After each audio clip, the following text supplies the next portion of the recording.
Uncle. Morning, Nancy. How are you? Good. It's good to hear. We are, we did join at the right time, or am I not dreaming? Exactly the right time. This is so early in the morning. Oh my gosh. No, anyway. Okay, no, I'm glad. I'm glad. How's your week been so far? Yeah,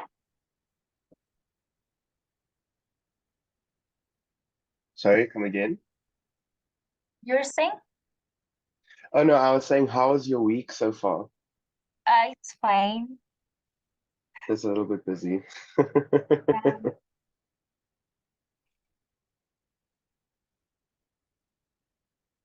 Thank you, some of our students.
Good morning.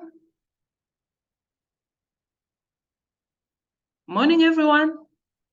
Good morning, doctor. How are you? Morning, Fine, doctor. thank you. I believe you are well this morning. Morning, Kosi.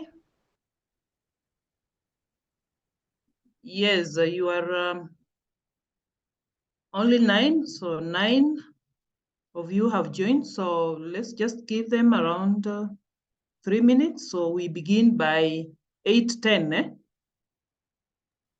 All right. Thank you, doctor. Okay.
So are your counterparts aware that we are meeting?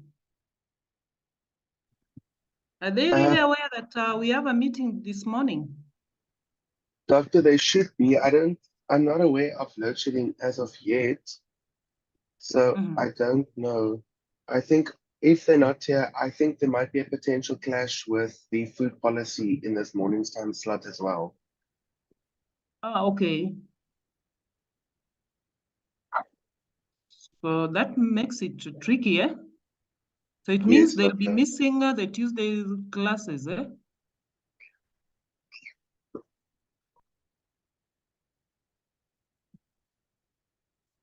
So I think we need to inform Paul so that they can make some readjustments, that they don't miss out on this one as well, eh? Because it means that either they will have to sacrifice one class at the expense of the other. So if almost half the class, because you are 9, now 10, so about 8 people are missing. That's a good number.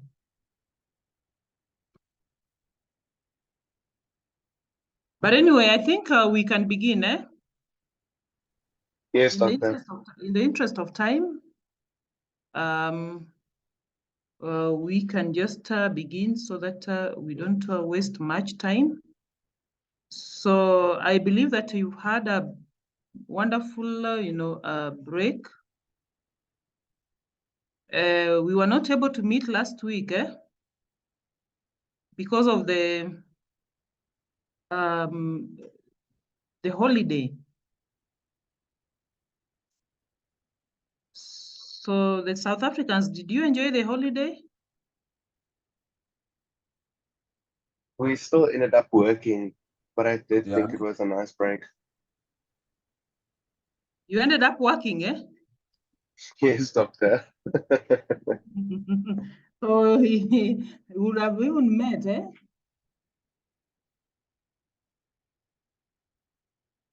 If you ended up working, then we would have met. Eh? But anyway, that is it, eh? So let me share the screen, eh? So I think last time we had a greater introduction. We did introduce the course, communicated a number of items, and we agreed on a number of things. So this morning, I want us to kick off with the first lesson. Now, the learning lesson. And allow me to share the screen. So I think from the introduction, what I picked is that we are all familiar with some of the concepts, the basics. So it's not that we are starting, afresh, but we all have some foundational, information that at least can ground us on this particular course. So today I just want us to now try and understand these terminologies. Supply chain. What is a supply chain? And what is a supply chain management? What about value chain and value chain management? Because these are key concepts in the food system, agricultural food system. And you cannot engage in other discussions, not unless you understand these concepts. So, and we want to see the difference between the value chain and supply chain, because many times they are used interchangeably. So people get confused. You find somebody talking about supply chain at the same time, even in the discussions, as you develop even your proposals, you'll find yourself, mixing these concepts. But then it should be clear. The difference has to be clear. So maybe just a question, what is a supply chain? So, Doctor, if I can answer. So, a supply chain deals with building the product and getting it to the consumer at the end. It focuses on that whole process from the beginning to the end, just to get it to the consumer. Whereas a value chain focuses on ways to improve the value that is obtained from the product at each step in the value addition process until it gets to the end where it satisfies the needs, if not surpasses the needs and wants of the consumers, making it that they would like to purchase the product.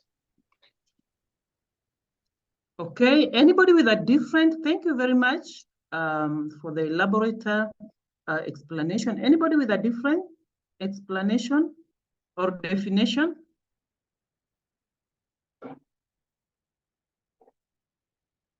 Anybody with a different definition?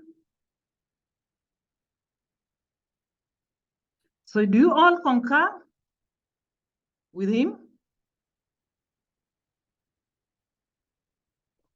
Hello? Yes, because the supply chain, it's like the complete journey of goods and services that involves procurement, production, distribution, and consumption. So it's like the flow of the materials, the information and processes. And the value chain is like the optimization of each step of production to enhance the overall value delivered to the end consumer. So it's the same thing he has said. Yes, so when you talk about supply chain, it entails, moving these products from one point to the next point until they reach the consumer's, end. And at that point, you're trying to fulfill the customer's request. So it does not only involve, the process of manufacturing, but it also entails other activities, such as the distribution, warehousing, the storage of these products, involves other, actors such as the retailers, the distributors, and so on and so forth. But at the end of the day, what it aims as is to ensure that customer needs are met. So basically, a supply chain aims at satisfying customer needs. So it begins by looking at, understanding the perspective of the customer. What does a customer want?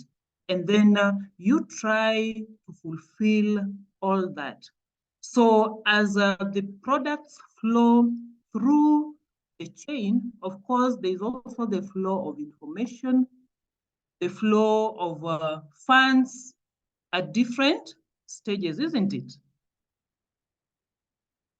Hello? Hello? Yes, Doctor. Yes. So we find that supply chain is quite dynamic because of these flows of the resources, the flow of information, the products, and the funds. And let's take an example of a customer who walks into a shop or a grocery. Assuming that a customer walks into a shop, so at what point does the supply chain begin? He walks into a shop to purchase an item. So at what stage or point does the supply chain begin? From primary production, when the raw materials for that specific item was produced. Is it from when it was produced? Any other person?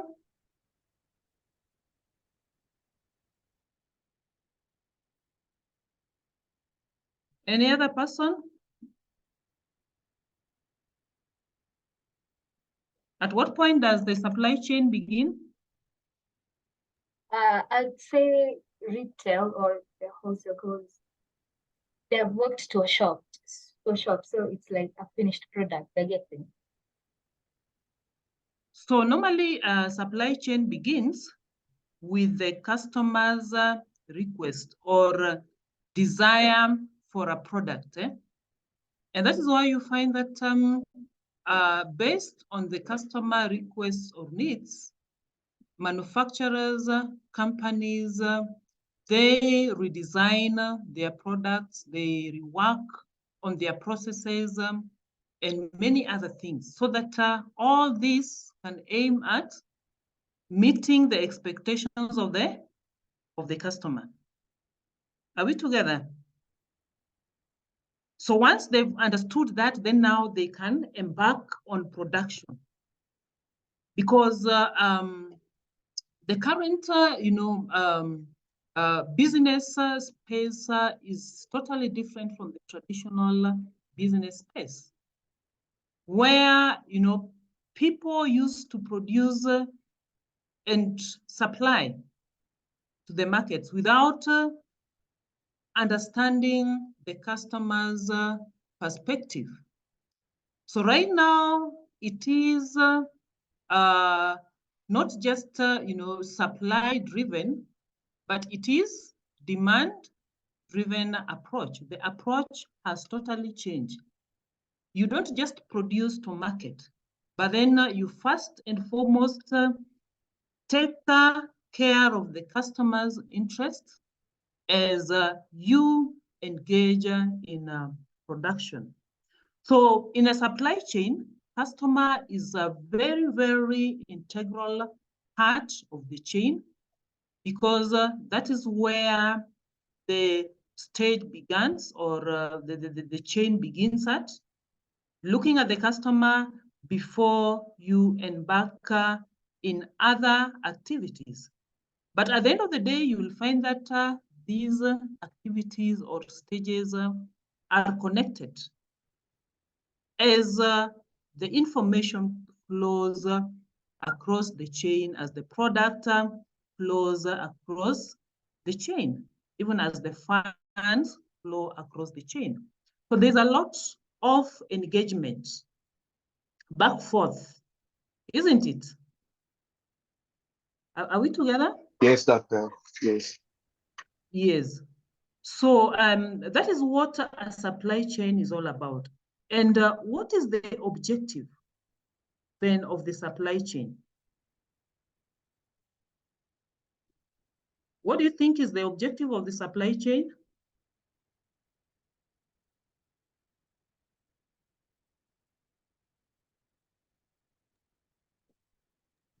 Hello? To ensure that we have the most efficient and most cost-effective production possible throughout the chain, and to also have very timely delivery of the products or services at the end, while having very effective inventory management across the board. Mm-hmm. Yes, so we must ensure that there is efficiency in the activities, and besides that, we fulfill the needs of the customers. So we maximize on the overall value of the chain. So, and when you talk about the overall value of the chain, this implies that you think about the value that you are offering to the customer, and the costs of the products. So how much is the customer willing to pay for your product at the end of the day? If they pay more, why is it that they are willing to pay more for the products? There must be something, of course, that they are benefiting from, and that's why they are willing to part with much money. So you need to focus on the value of these products to the customer. At the end of the day, these products must, of course, create some value. Customers are willing to pay for, a certain value of the product. There's normally a say that customers don't just buy products, but what do they buy? They buy the value, Yes, doctor. that is created by these products, For instance, when you walk into a shop, you want to buy a pair of shoes. What do you consider? Do you just walk in and you pick any type of shoes? No, it'll usually be by brand loyalty, and then obviously depending on the what you are buying it for, you'd then have a Mm. specific brand in mind. If you go hiking, you'd have a specific brand. Running shoes would be a specific brand. Mhm. So you consider a number of things, eh? Yes, The Doctor. comfort, the size, is it fitting? Other things, the taste, eh? So at the end of the day, when you settle for that particular product and you pay, you are paying because of the bundle of, the value that has been created by that product, isn't it? Yes, Doctor. Yes. So that is what a supply chain is all about. So it is more of customer-centric, oriented. Now, you talked about value chain.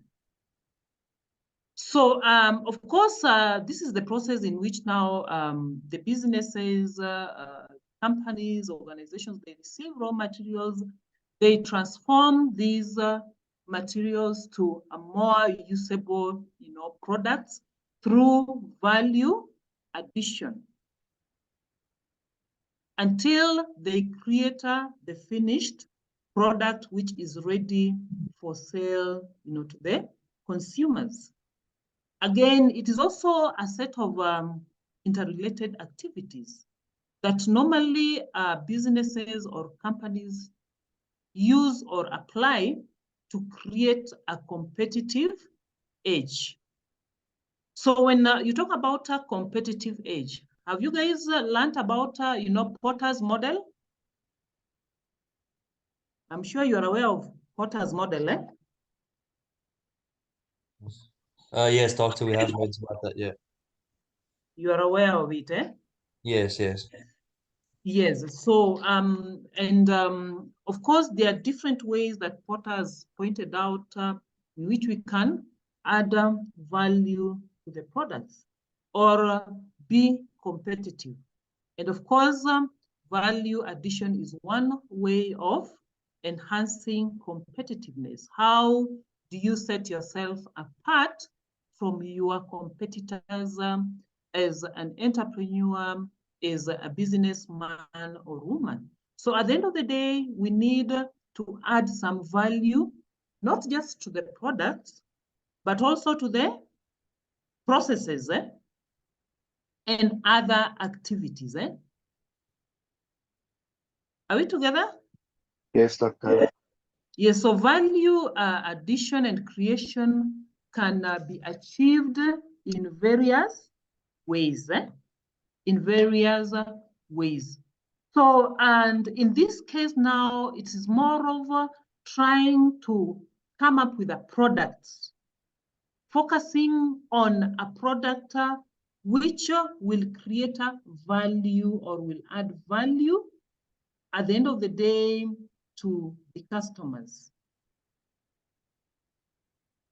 So is the difference now coming out clearly? Yes, Doctor. Can you now differentiate between a value chain and a supply chain? So other than that, the other difference is that normally for a supply chain, it begins with the product request, by a customer. A customer makes a request of the product, and then it ends when this product reaches the customer, when the product reaches the customer. But then value chain normally begins with the customer's request, but where does it end? It ends with the product. So once customers' needs or requests have been made, then the company or the business person tries to tailor-make these products by adding some value, creating some value, so that at the end of the day, they have a product which can now address the needs of the customers. So value chain begins with the customer's request and it ends with the product. But then for supply chains, it begins with the customer's request and it ends when this product has been moved along the chain and it gets to the consumer at the right time, in the right form and Quantity. quantity, yeah? So I believe you understand, eh? Yes, Doctor. We normally talk about the place, eh? Will these customers get the products at the right time when they need these products for use? Or when they place an order, they receive the products a week down the line. But then will they get these products in the right form that they desire? Such that at the end of the day, they feel satisfied that, oh, the milk is of good quality and I've got it at the right time. I can take my tea, you know, and the price is also affordable and I'm able to pay for the price. So those are some of the things that customers really value. Are we together? Yes, Doctor. Yes, Doctor. Now, the other thing is that the concept of supply chain originated from operational management. Because if you look at this concept, it's more of concerned about the movement of these products. You know, the warehousing, the logistics, the transportation until these goods get to the final consumer. So there's a lot of operational activities that are involved.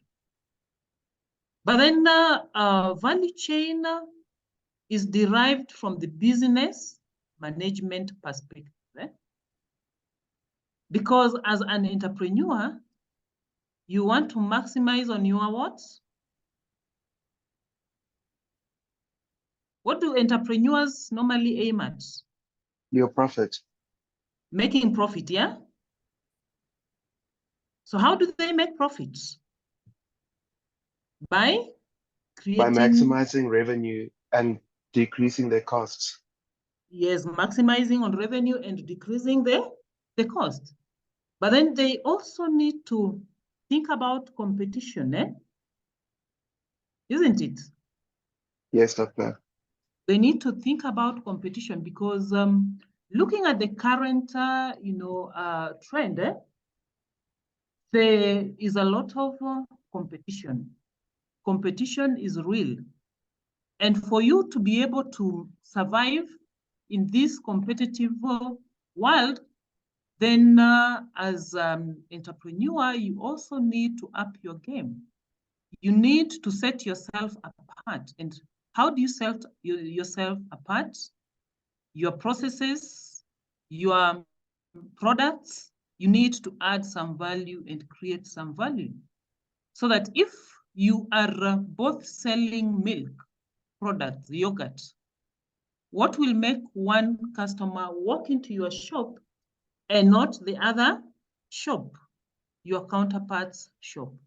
So it is very, very important that at the end of the day, you also set yourself apart.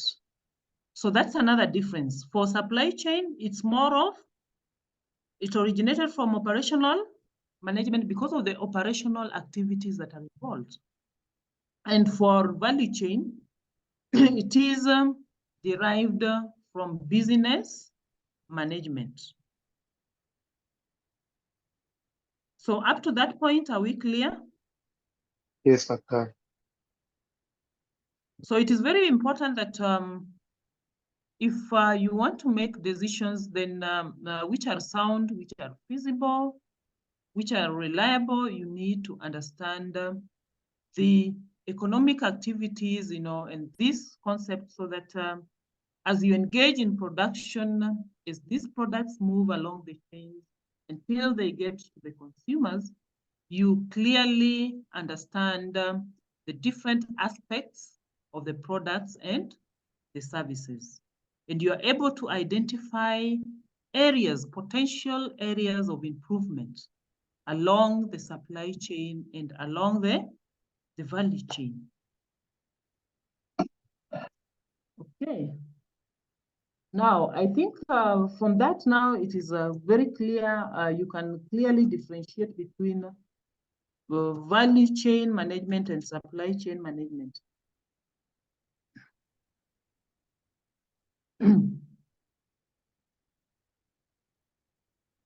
So what is a chain management? Of course, can you see Yes, we can, Doctor. the slide? So that is just an Yes, example Doctor, of, you can see? we can see, Doctor. You can see, eh? Yes, Yes, Doctor. please. Yes. So this is just an example of a supply chain, eh? And you can see there are lots of activities, yeah? Yes, Doctor. There's some kind of research being done, you know, there's production taking place, the storage, you know, the processing, wholesaling, retailing.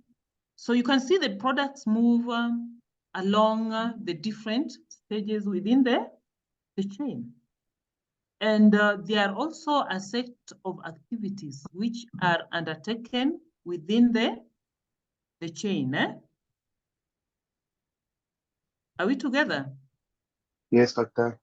So at the end of the day, for this chain to work, to operate efficiently and effectively. By the way, what is the difference between efficiency and effectiveness? When you talk about being efficient and effective, what do we mean? Who can tell us?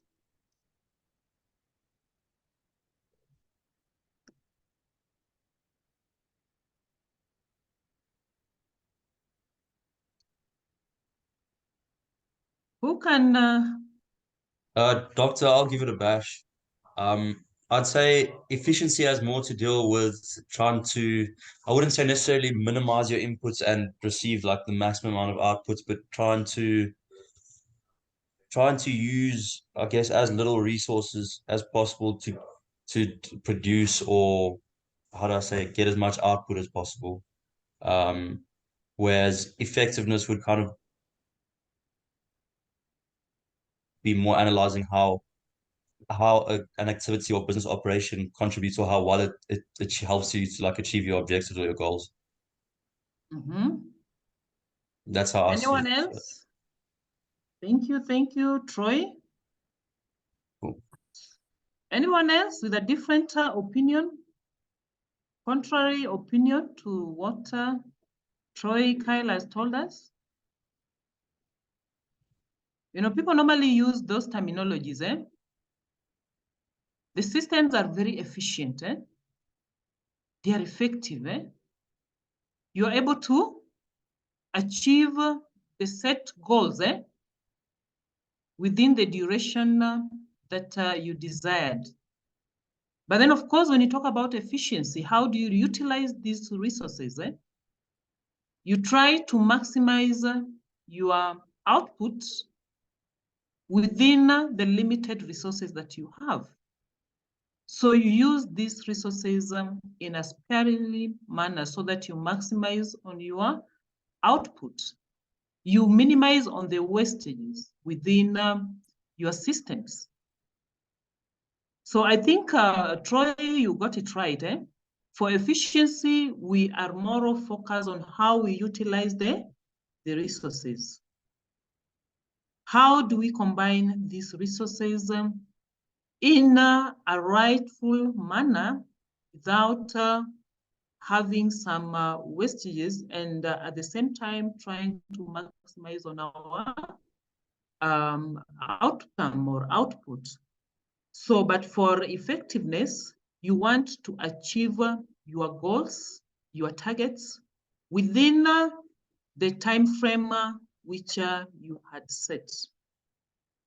So when you talk about, this chain management, of course, there are day-to-day activities that you need to monitor. And it's very useful because it helps us to understand the business at length and be able to analyze our businesses, whether they are performing or whether they are underperforming. And when you talk about a chain management, again, it's very useful in trying to formulate some policies and thereafter implement them. And remember, these chains, they don't operate in silos. Of course, there are lots of interactions, integrations, engagements with various stakeholders, which you must also think about. So it's actually a very complex and dynamic, system. But when you talk about supply chain management, now we are interested on how we manage these activities entailing the flow of these goods and services as they move through the chain. And we've seen some of these activities. So how do we manage the research aspect? How do we manage the production? How do we manage the storage, the processors, the wholesalers, and the retailers? Of course, with the customer's needs at the back of your mind. So how do you manage the storage of raw materials? How do you manage the storage of finished products? The inventory. So how do you manage all this until they get to the point of consumption?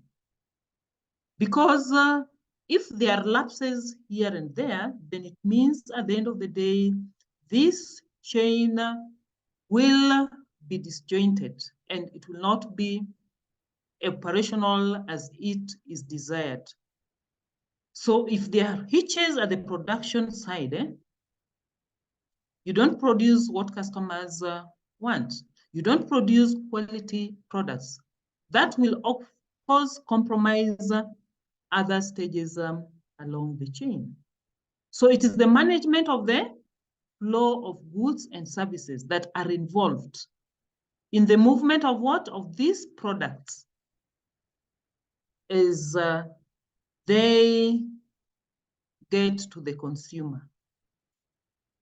So the other thing is that when you talk about supply chain, it is macro in context, in the sense that it involves different stakeholders and not only the business or the company, but it is macro, broad. So you are not just thinking about the company per se, but you need to also engage and think of the other stakeholders at the end of the day. So, but as they think about all these other stakeholders, all these parties should aim at fulfilling the customer's requests. And of course, when the customer's requests are fulfilled, then at the end of the day, customers will be satisfied. So when they engage even transporters, when they engage, warehouse owners, when they engage insurance, companies, and so on and so forth, these parties should aim at fulfilling the needs of the customers. So unlike value chain management, which is micro, because it is mostly done at the company level, because the company wants to have a competitive edge over and above its competitors. And how can it have that edge? By creating value, by looking at these value chain stages where value can be added. Be it at the production side, what kind of value can they add? Can they use maybe seeds that are superior than others? Can they use technologies that maybe will create some value at the end of the day? What about the storage facilities? So at the end of the day, they are thinking of how they can add value at every stage of the chain. Is that clear? So these interrelated activities that a company uses or a business uses create a competitive advantage. And when you talk about a competitive advantage, it is very simple. What sets you apart from your competitors? Have you ever been involved in any competition activity?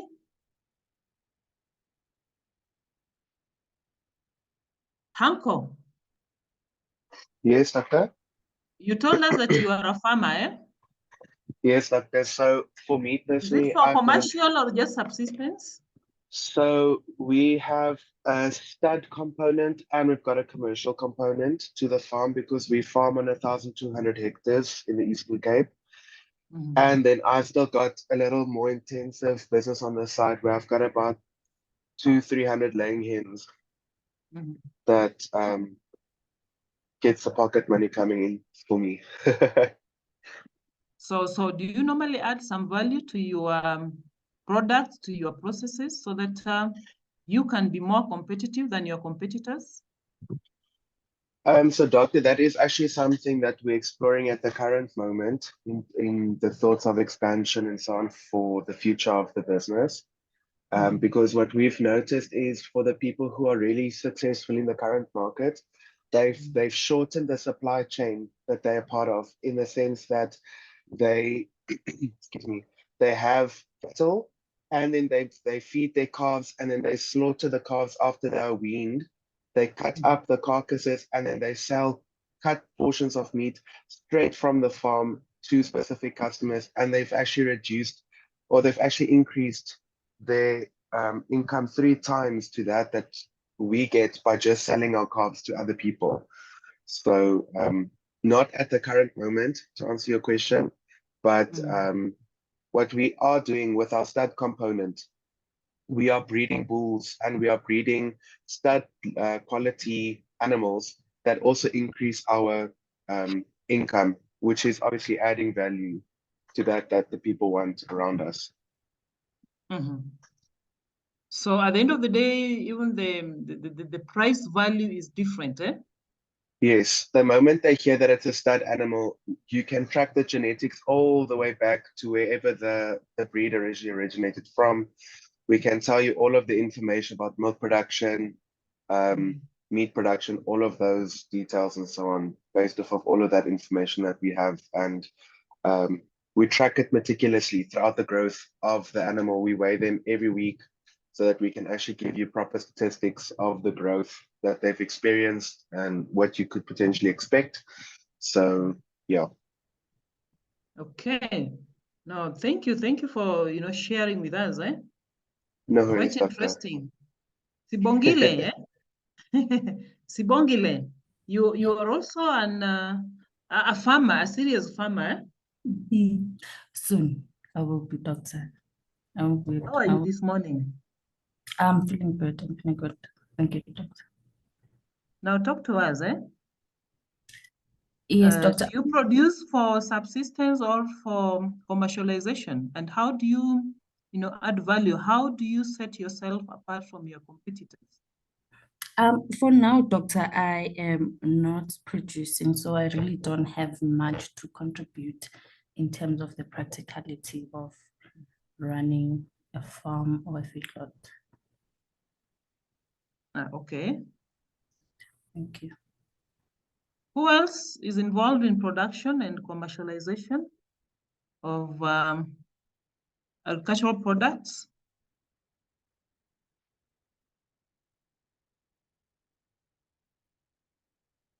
Who else? Of course, I know quite a number of you understand how to create value or how to add value to products, to processes, and so on and so forth. Now, I want you to, at your own time, I want you to read more on the traditional, supply chain management and the modern supply chain management. What are the differences between the traditional supply chain management and the modern, supply chain management? Or maybe you want to tell us, or you want us to discuss.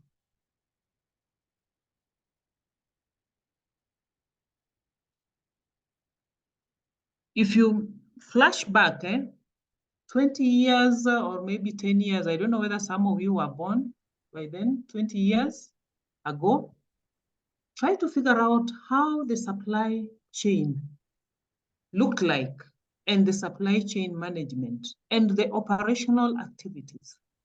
Doctor, How I was think it? one thing, sorry, I think Yeah. one thing, if we had to look back, I think a long time ago, there was a lot of fragmentation in the market, meaning we had a lot of little shops. Everyone had their thing that they sold. And Mhm. as we developed, things became more centralized. Things definitely became more cohesive, more easier because it's difficult to manage 13 million little pieces around you than one centralized piece. That is when we've now developed into these mass chain retail markets, like, for example, Walmart and ShopRite, because that's how we've now developed from being fragmented, from relying on all of these, like how the one article, I think you've given it to us, that read about all of the mom and pop shops, the little pop-up shops that people used to have. And then it developed more towards the mass markets where it's easier for the consumers' needs to be met because they've got such a large variety and diversity of products that it's a one-stop shop for all of the needs of a consumer, which obviously adds more value to them because now they've got more time to spend on something else instead of driving around to different shops to buy what they would like. That's just my take on it. Yeah, so they just walk into a one-stop shop and they're able to get whatever they need, be it vegetables, from the consumables to hard stuffs and all that. What Yes, about Doctor. Ugandans? Let's hear from Ugandans. How has the supply chain transformed in Uganda?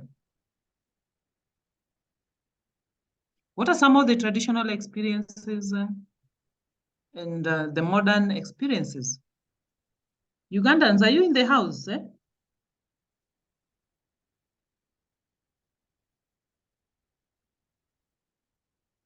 I can see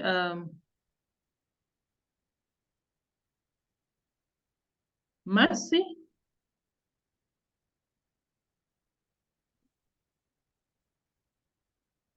Mercy.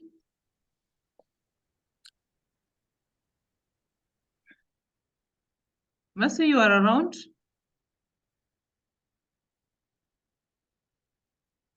Hey, these guys have just, logged in and they are missing in action, Doctor, I'm sorry, I'm Katlahon Mushi. I don't know. Yes, doctor, I'm on. You around, Yeah, but my gadget is a bit disturbing. You're I'm sorry just- for coming late. No, it's okay. Just share with us, I don't know the sorry?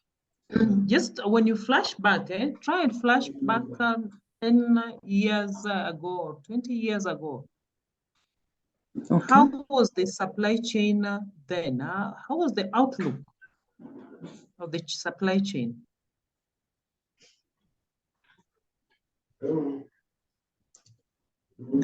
Generally the general outlook, right?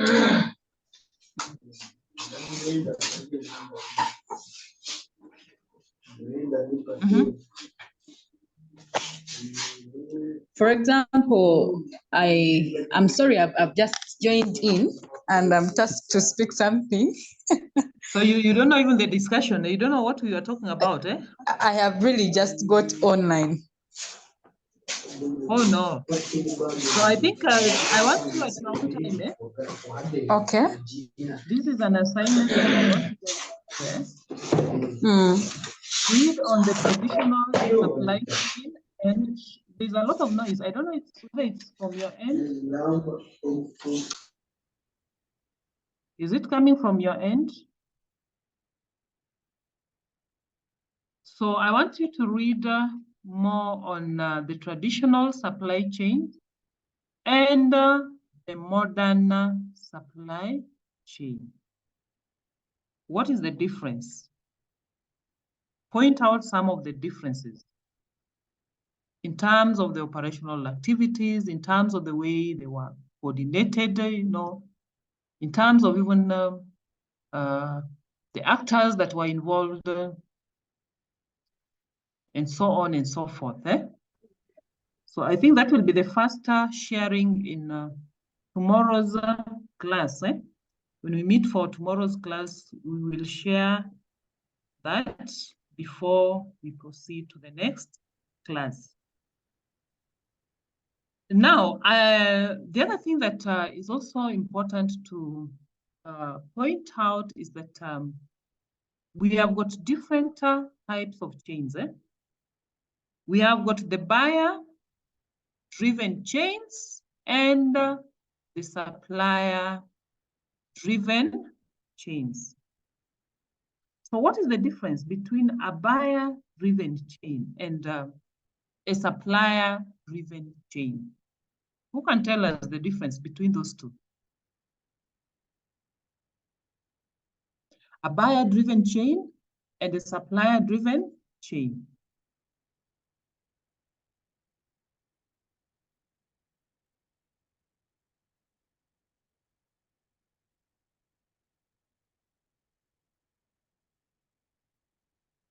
Hello?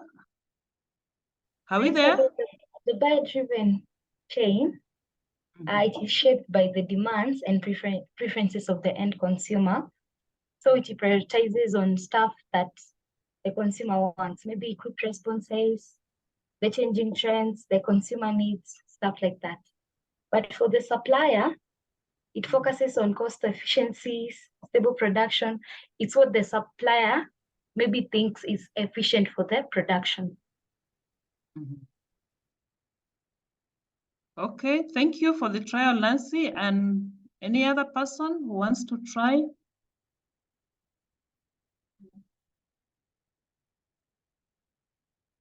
Now, when you talk about the supplier-driven chain, this normally happens or it occurs when the supplier has a dominant bargaining power over the buyer. And for the buyer, it occurs when the buyer has a dominant bargaining power, or the buyer plays the governing role of the chain. And when does it happen? For instance, if you have a large, scale buyer, don't you think this buyer will command a lot of, respect, will dominate the negotiations, will dominate the bargaining, of a number of things within the chain? Do you think it can happen when you have a large-scale buyer? Yes, doctor, because I think whoever is supplying that demand will be more inclined to handle that request, since it'll be such a large amount of money coming into them, which is a lot of business that many businesses can't necessarily afford to overlook or to just say no to. So they really pay attention. They are keen on these large-scale buyers, unlike a walk-in customer who just picks an item or two items, does not command a lot of governing role.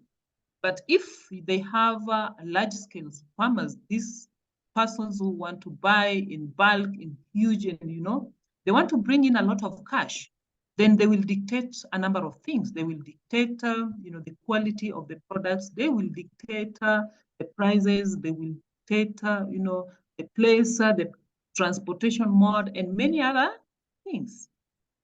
So what about the supplier-driven? Who can give us an example? A case whereby a supplier has a dominant bargaining power. Yes, Musa? Thank you, Doctor. For supplier driven, have an example. When the buyer is taking on credit, the supplier has the powers to determine the quality and the quantities that should be given out. Thank you. Thank you very much, Musa. That is an ideal one. When a buyer is taking goods on credit, this buyer does not have a voice. He doesn't have to influence a number of things within the discussions. So you find that at this point, the supplier will dominate in terms of even the price being set and many others. So the buyer is at the mercy of the supplier. So he doesn't have control over what he buys, the quantity, the quality, and many other things. So imagine when you are going to purchase things on credit, you are at the mercy of the shopkeeper, because all you need is that you need that item. If only he can give you the item so that it fulfills your needs. But you will not go and start dictating that, this is of poor quality, I don't like the shape, I don't like this. Really, will it work? Definitely, it will not, isn't it? Yes, Doctor. So it is good, or it is important that businesses understand these kinds of supply chains, and who commands, the respect, who dominates the governing role of the chain. And that can help them even as they manage the activities along the chain. So I believe now it is clear the difference between supply chain, value chain, supply chain management, value chain management is clear, not unless there's any question. Is there a question? No, Doctor. Any testimony? Is there a testimony?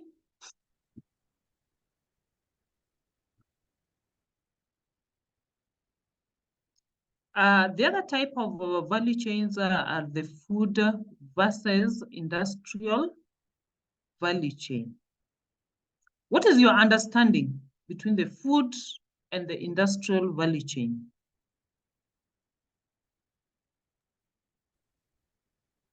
Doctor, my understanding would be that the food value chain has got to do with all of the fresh produce, and the industrial supply chain would be more focused on machinery and equipment.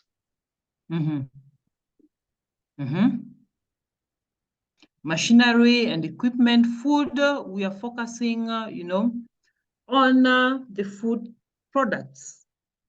And if you look at this value chain, again, they're different in terms of fragility and the risks that they are exposed to.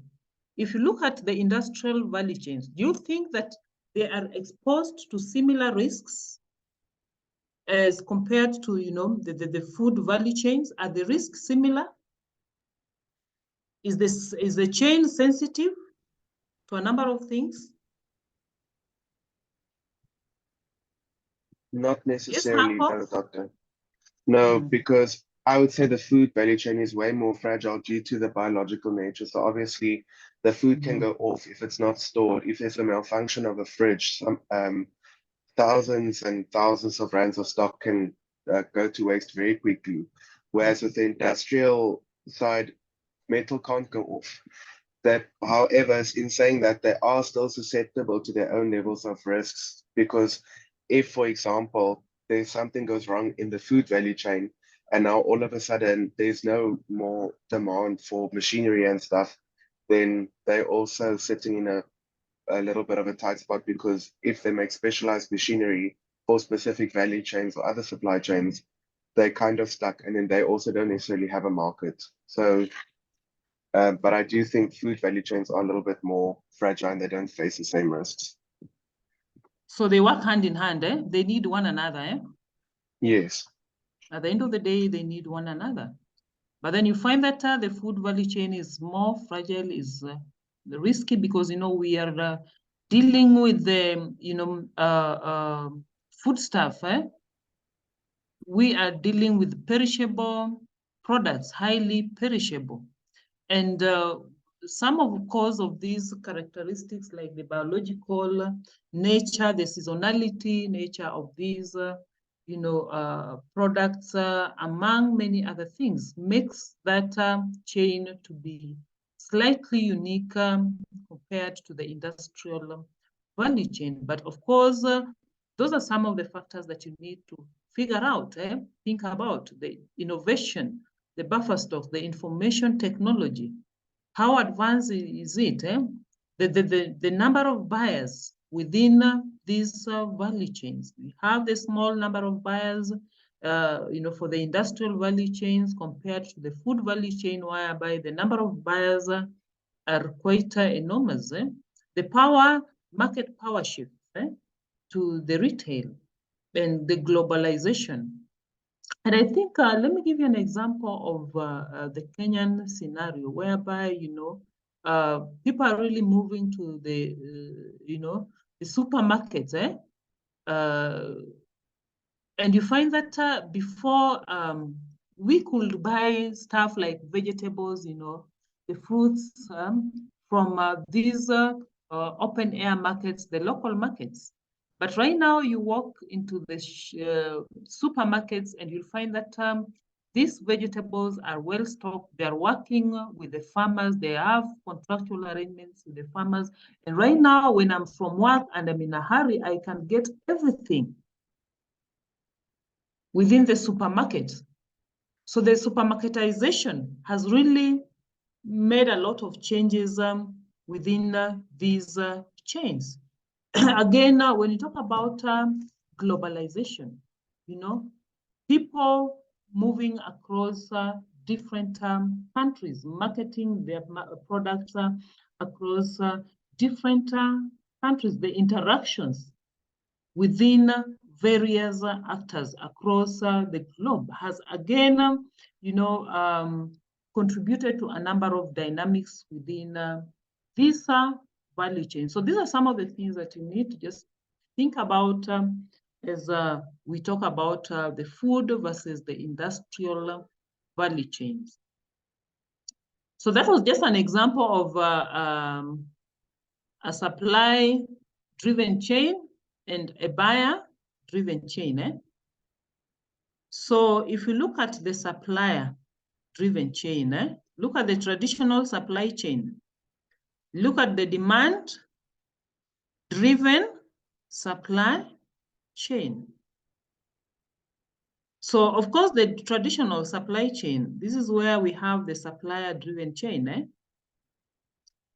You know, the buyers do not have you know, much say in what is taking place. Unlike the demand-driven supply chain, whereby the buyer really commands a lot of respect within the chain.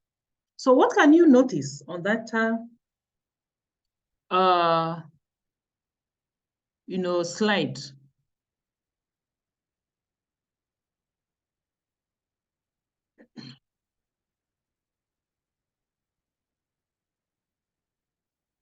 So what can you pick from this slide regarding this traditional supply chain and the demand-driven or the buyer-driven chain?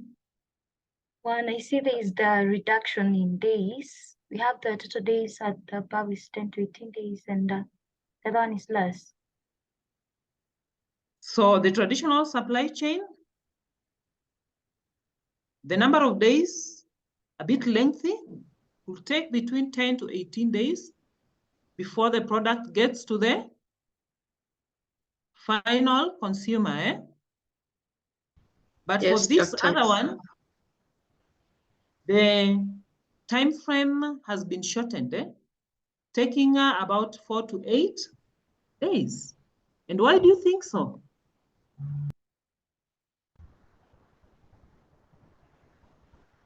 Why do you think that the time frame has been shortened?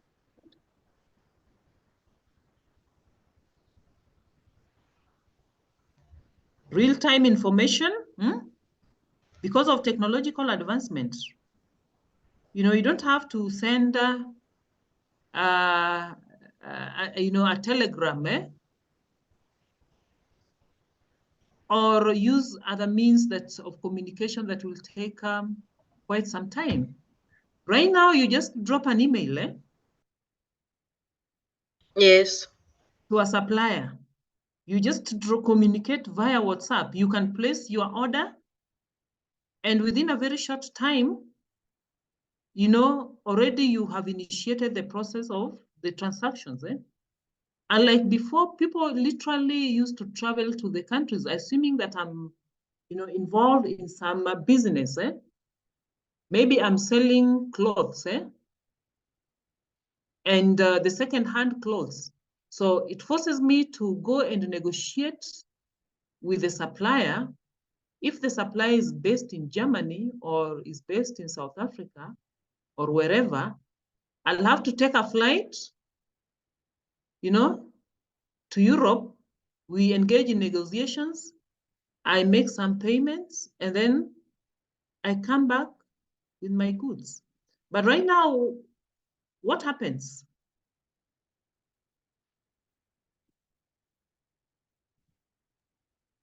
Everything is digitalized, doctor. So now you just complete a little form or request a quote online, and then it gets sent wherever, and then it gets delivered within the next few days.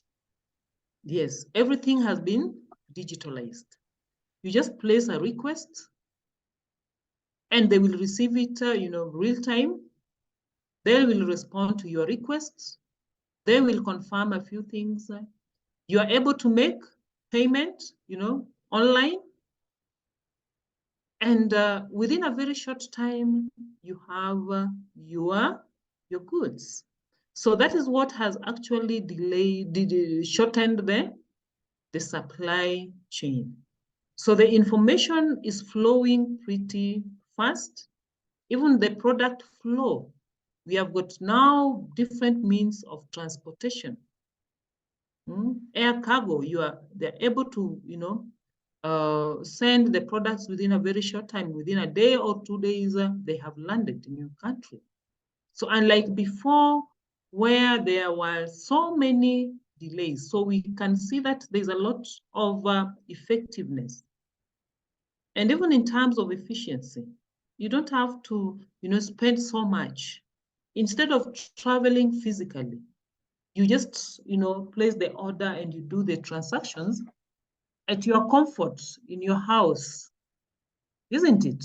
You make payments in your house, right now when you want to make payment, you just go to your internet, to the apps, log into your bank, account, and you wire money from here and there. And we no longer carry cash money around, which again is very risky. So there's a lot that has changed. So I believe that you've learned something from that picture. Yes, Doctor. Yes, Doctor. What else can you say about it?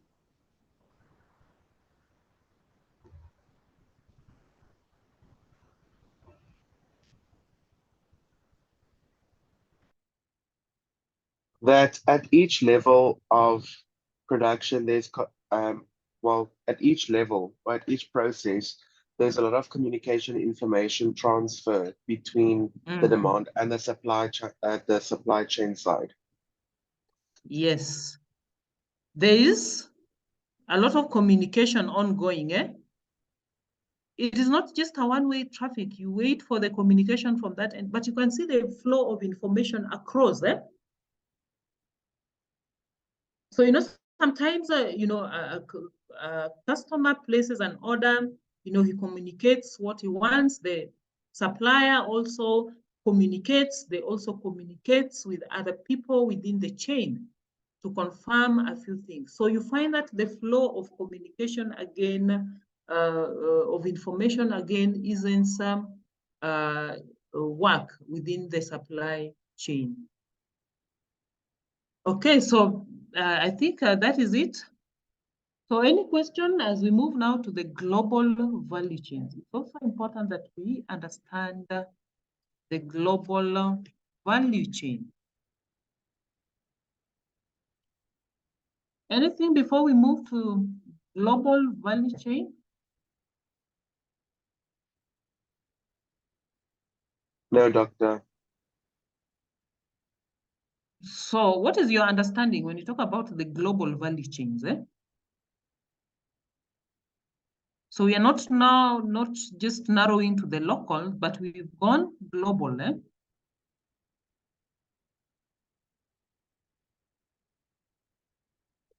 What is your understanding? Doctor, I think it has to do with transporting and importing from different countries, maybe.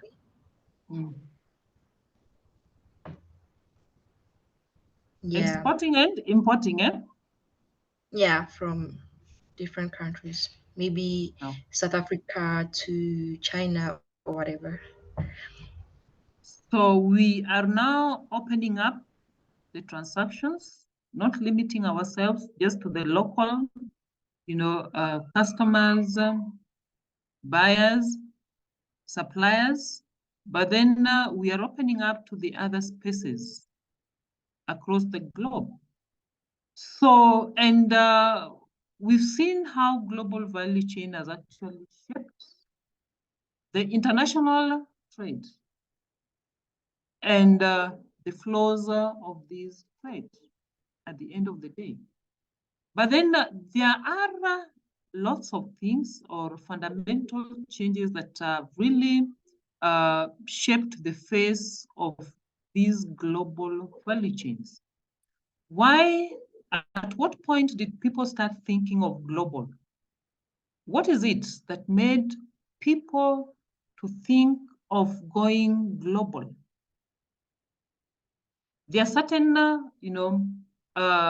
factors that have really contributed to the global value chains that have opened up these space. People have now started thinking widely, broadly.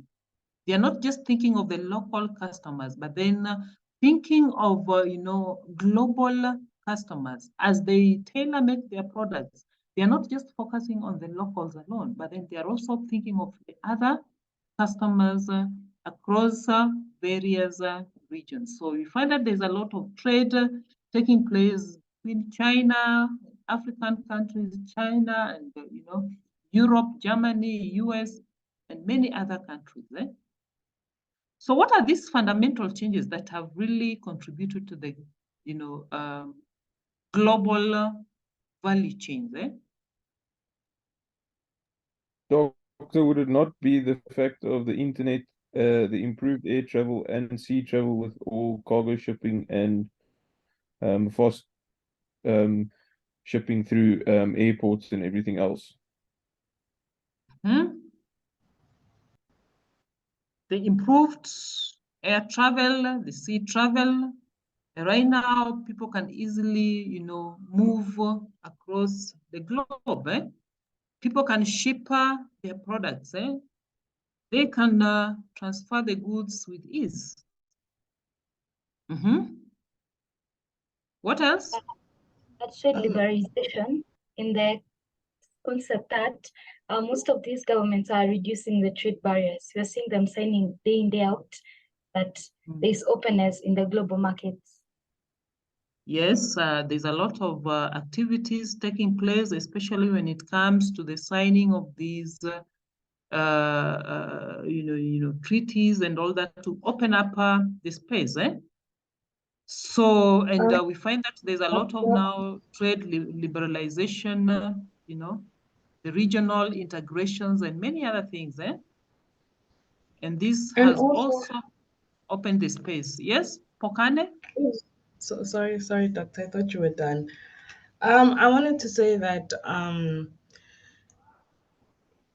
global value chain also comes with the fact that of the deficiency as well as oversupply. You get that in Africa, we might be rich with minerals, and we might get that we are exporting a lot of fruits to other countries, whereby another country might be much more technologically advanced, that they can take that fruit and make it a juice, and then they re-export it to us as a fruit juice. So sometimes it can also, I think for me, it has to do with the supply as well as deficiency between the countries, and them trying to make sure that everybody is satisfied in terms of the nutrients and as well as food security as well. Thank you very much. So you cannot have everything. So we find that African countries, we are well endowed with some resources. But then when it comes to, the technological advancements, the machineries and all that, we not have them to be able to process these minerals to the final products. And it's quite interesting. Nancy, I think you can give them an example of the Kenyan case, whereby we import fuel, but then do you know we have in the northern eastern, whereby we are able to harvest the crude oil, and simply because we don't have the machineries, we don't have the capacity to be able to transform these to the final products, we export it and later on import the final product, of course, at a higher price value. So you cannot have everything as a country. You could be having lots of vegetables, fruits, and so on and so forth. But then when it comes to other industrial products, you don't have them. When it comes to the textile products, you may not be in a position to produce enough. So you need to rely on other countries. So what are other fundamental changes that have taken place in this global space? Doctor, just as we had discussed earlier, I think technology advancement has also improved a lot and eased the global transactions. For example, just as I had said that it's easier for you to just place an order from wherever you are, and you're actually able to receive the product from wherever you are. I think that has also eased access to global markets. Unlike previously, where you had to basically deal with the local markets. Yes, so of course, the technological advancement has also contributed to a number of things within, and you find that people can now integrate these regions because of this. What else?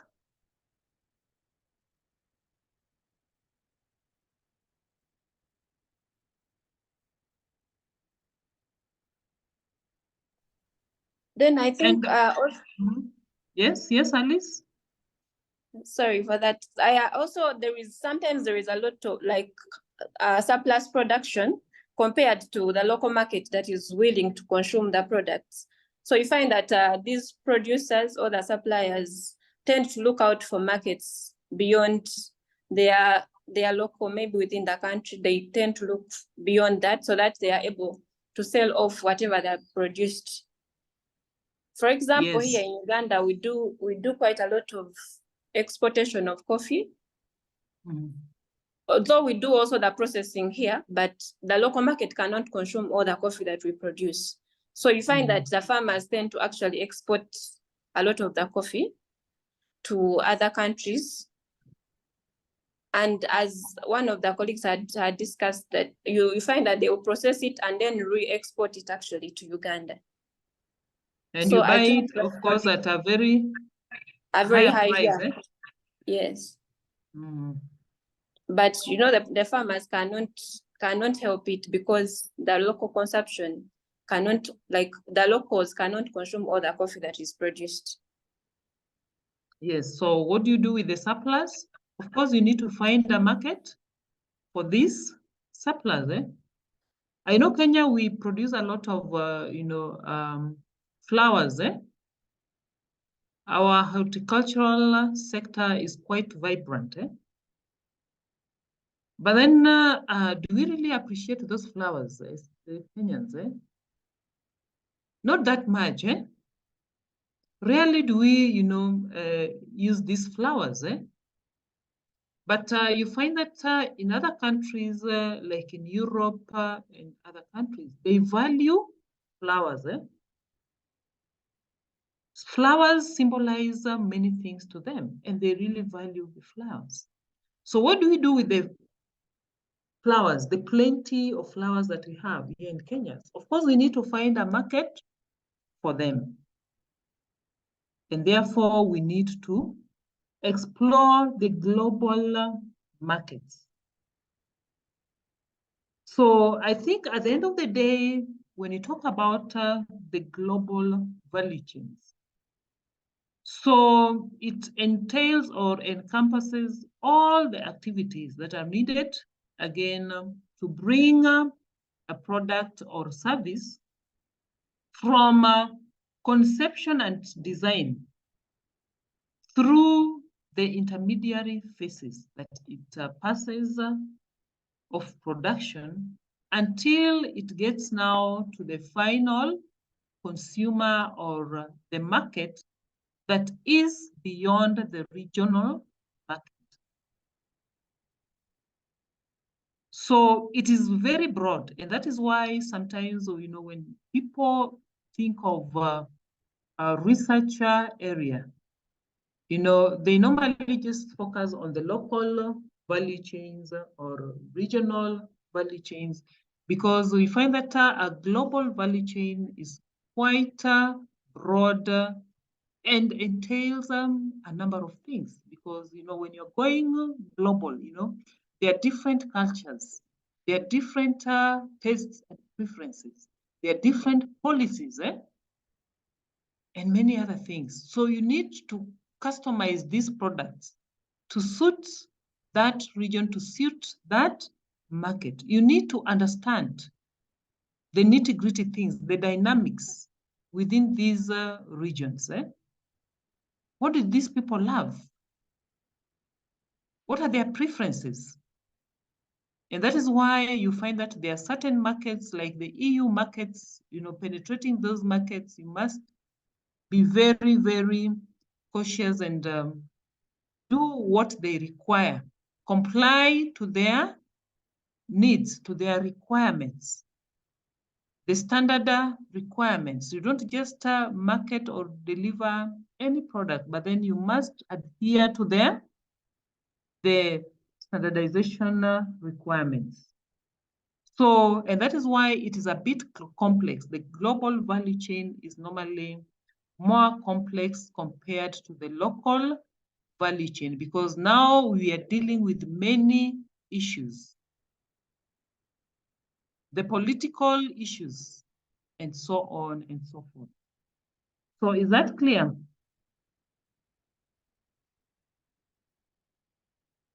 Hello? Yes, doctor. Yes, Yes, doctor. doctor, it's clear. Yes, so all these activities that takes place as you try to bring that product or the service to that global consumers includes these activities within the global value chains. And of course, we also have the actors that are involved. We have got the regulators who are involved in these chains and many other parties that are involved. So, and sometimes you find that even the finances that are required, the funds required to engage in the global scale is not just a small amount of money. So as an entrepreneur or a business person who wants to diversify into these global markets, we must have the financial muscles to be able to navigate through this space. You must also be knowledgeable. You must understand the language that these guys speak in terms of what do they need, what do they value, and many other things. So it is not just a space that you can just penetrate easily, but there is a lot that is required before you penetrate that. So this is just an example of a fruit and vegetable global value chain. Of course, it's quite similar. It's only that now we go beyond the local markets and market the products to the global markets. So you can see the different activities within this chain. We have got the inputs, we have got the production, we have got the packaging and the storage facilities, the processing, the distribution and the marketing. So at this point, you find that the distribution and marketing goes beyond the local markets because these suppliers are now targeting the global, customers. So it goes beyond the local markets, isn't it? Oh, you can't see the table clearly. Yes, doctor, it's not displayed well. Really? But you have it, eh? No, The doctor, we slide is can there? see it. It's You can okay, see we it, can eh? see it. Yes. Yeah, it's fine on my side. Oh, okay.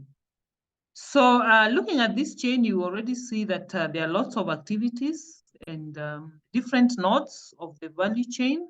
We have got the input node, the production, the storage, processing, distribution, and marketing. And it's not limited to those. It can go even beyond. It can be lengthy. It can be shorter. But we normally find that for the global value chain, sometimes there are so many nodes because you are engaging a number of stakeholders. So you find that even the chain is a bit lengthy compared to the locals.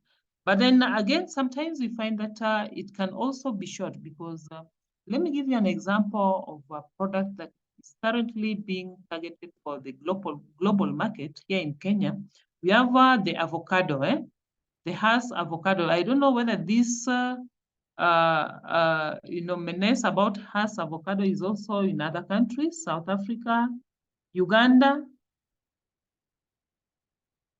At some point, farmers decided now they want to grow high value crops, And avocados are high value crops because if you go to Asian, to Europe, they consume a lot of avocados and the prices are very, very attractive.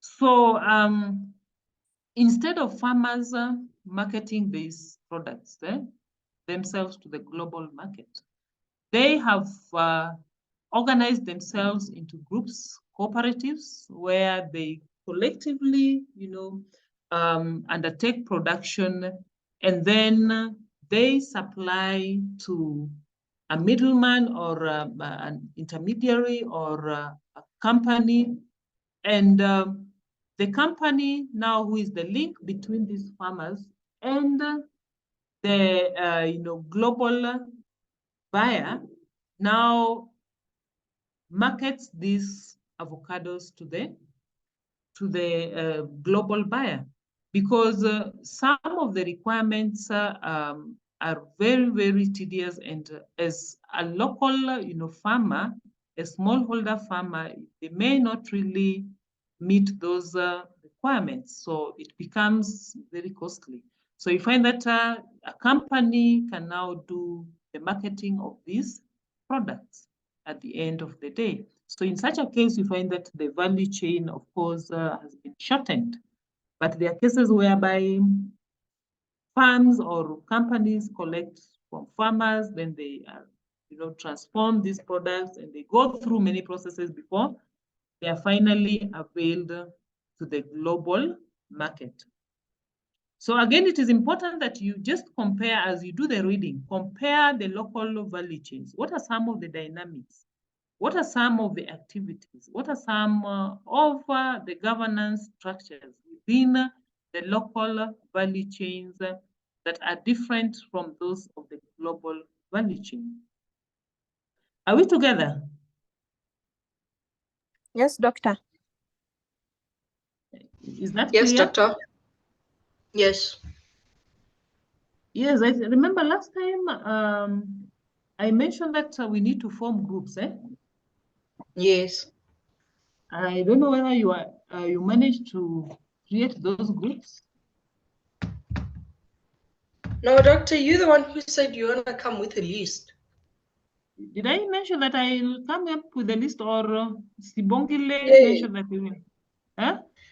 Yes, you said you're gonna come with a list that you have created, which will like each group will have like masters and honor students. Yeah. Oh, okay. I think it escaped my mind. So let me do it after this, so that you are able to start, working in those teams, because I want to give you an assignment. All right, doctor. I want to give you an assignment, and you will do it in groups, and probably share it next week during the classwork. Okay. So we are just winding up now.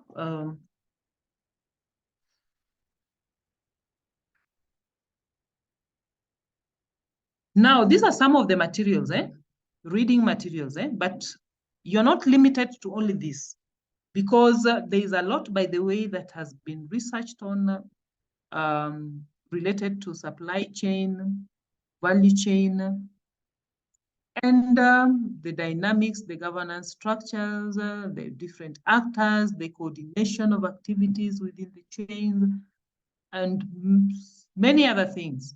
So this reference materials will just guide you. And by the way, Chopra and Mahindi is a very good book for reference. And I encourage you guys to read through the book. And normally at the end of the chapter, they also have some questions that you can also attempt to answer. Then we also have the Kaplinsky. When it comes to value chain, it will enable you understand the value chain and different aspects of the value chain. So again, it is a very good book. Then the other one is just also another material which you can also read to enhance your understanding on supply chain management. But then for journal articles, I won't limit you. What I will be doing, that if I come across one that is current, that is, of course, very relevant, I will be sharing it with you on ClickUp, so that you are able to read it through. But we also have the YouTube videos. This can again enhance your understanding. Seeing is believing, eh? Do you know of that say that seeing is believing, eh? Yes, doctor. Sometimes when we just talk, it doesn't ring a bell. Hanko, do you believe that seeing is believing? Definitely. Yeah. So if you watch some of these videos, you watch some of the technologies, the current technologies that are being used and how they are being used and how they have improved, the efficiency and effectiveness of these supply chains and value chains, that will drive the message home. So I think there's a lot of materials that you guys can make reference to. And I've mentioned that you don't have to limit yourself.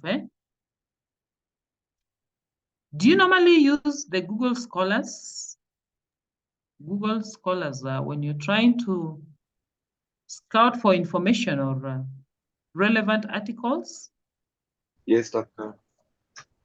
Yeah. Yes, Doctor, we do use it. You do use it, eh? But in case you're not able to Yeah. access the journal article, I think ARC can assist us, eh? But you're also able to access the UP library. I don't know if all of us are able to access UP library. Not everyone, Doctor. Me, I don't. Oh, okay. Nancy, were you sorted out? She said last week she was dealing with the application issues, so by this week I'll be sorted out with the ClickUp. Okay. But she reached out to you, eh? Concerning the concerning that, eh? All Yeah. right. Yeah, so I know UP, they also have a very rich library and you are able to access some journals, articles from the library. But remember, you were told that in case you need maybe a material, you can also reach out to ARC. Eh? So from this discussion, those whose research work related to what we've discussed, are you able to identify one or two things that can enrich your work? Definitely, Doctor. Something that has provoked your thinking, eh?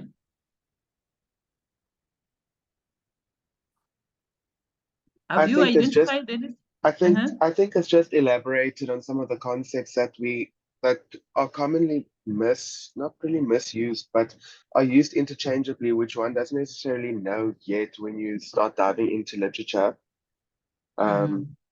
So in my case, that's been quite a nice revelation to see.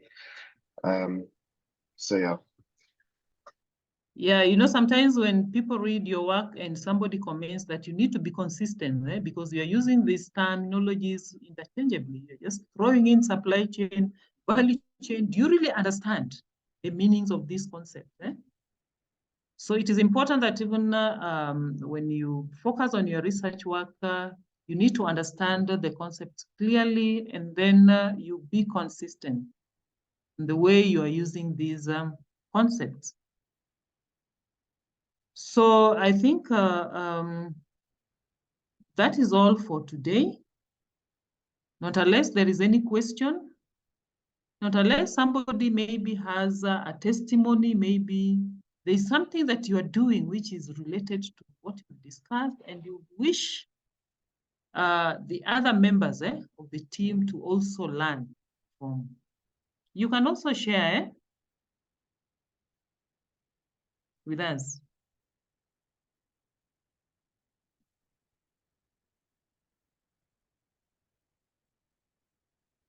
So I think I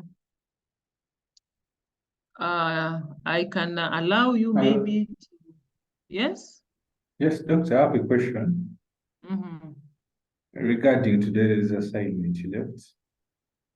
Where we have to compare assignment, yeah, regarding the traditional supply chain management versus the modern supply chain management. Should we look at it at a global perspective or just local? Of course, within our own countries. The global perspective. within your own countries and also the global perspective. What is it that has changed in the global space? Okay.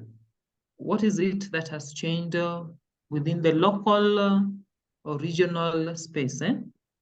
So this will be done individually so that next tomorrow, did I mention tomorrow? Yes, tomorrow we will begin by sharing what we read or we concluded it so that we can all learn from the rest.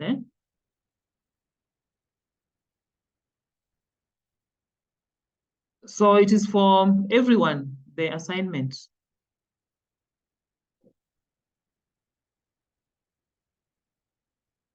Is that clear, Sam? Yes, doctor. It's clear. Doctor. Okay. Okay. Yes, doctor. So thank you very much for today's lesson.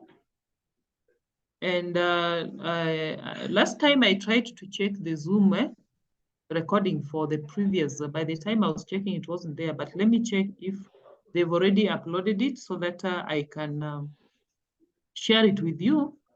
And I will also try to avail these recording. So let's encourage the other members to join, because 4 of us did not attend the class, and you know, it is good if we work together. So just encourage them to try and you know, learn what we discussed and catch up with the class. So otherwise, I thank you very much for turning up, and have a great day. And we shall meet tomorrow from 3 p.m. That is a time. So Okay, our Right, next thank you, topic doctor. is about value creation and value addition. How do we create value? So you should start thinking about value addition and value creation. So are we together? Yes, doctor. Yes, Thank you very doctor. much. Yes, Okay, doctor. thank you. Thank Enjoy your day. You too, doctor. Thank you Thank so you very much. much. Bye, doctor. Bye. Bye-bye. Bye.